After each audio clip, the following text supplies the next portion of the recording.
આપણે હેલ્ધી અને tasty veg રવા અપમ બનાવશું।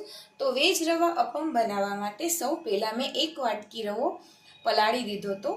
વેજ અપમ બનાવવા માટે સૌ પહેલાં રવાને 2 થી 3 કલાક માટે પલાળી દઈએ તો અપમ એકદમ સોફ્ટ થાય છે। અને બીજી એક જરૂરી વસ્તુ, તો અપમની એક લોઢી આપણે આ રીતની જોશે। જો આ લોઢી હશે તો જ તમે પ્રોપર શેપમાં અપમ બનાવી શકશો।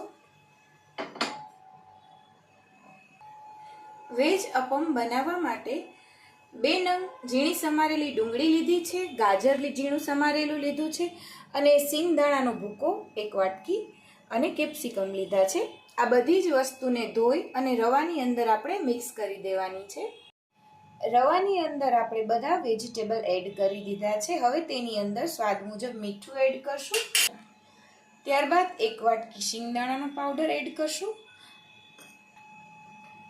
એકદમ સારી રીતે આ બધી જ વસ્તુને મિક્સ કરી લેશું।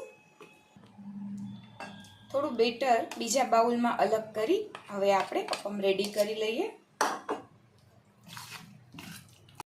આપણી લોઢીની અંદર થોડું તેલ લગાવી લેશું, જેથી અપમ ચીપકે નહીં અને સરસ ઉતરે। આપણે લોઢીને ધીમા ગેસે ગરમ થવા માટે મૂકી દઈશું। આપણે જે થોડું બેટર અલગ કર્યું છે તેની અંદર થોડું પાણી એડ કરશું। ત્યારબાદ 1 પાઉચ ઈનો લીધું છે, સૌ પહેલા આપણે અડધો પાઉચ એડ કરશું।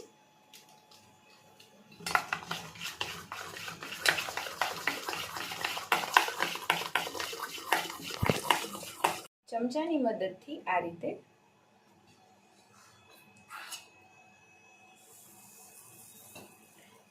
વેજ રવા અપમ આપણે બાળકોને સ્કૂલે પણ આપી શકીએ છીએ। હેલ્ધી પણ છે અને નાસ્તાનો બેટર ઓપ્શન પણ છે। થોડું લગાવી આ રીતે કરી દઈશું। થોડું લાલ મરચું સ્પ્રેડ કરી દઈશું ઉપરથી। તમે ચાટ મસાલો પણ એડ કરી શકો છો ઉપરથી। કોથમરીના પાન,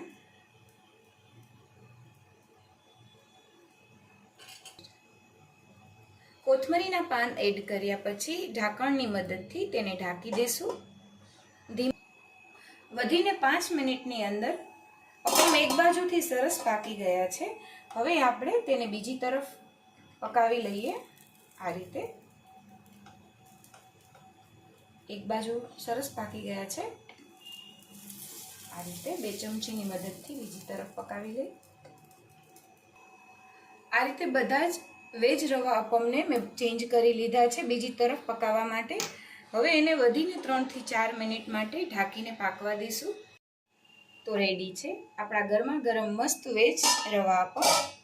તમે જોઈ શકો છો એકદમ સોફ્ટ અને ટેસ્ટફુલ, જોતાં જ ખાવાનું મન થઈ જાય એટલા મસ્ત બન્યા છે।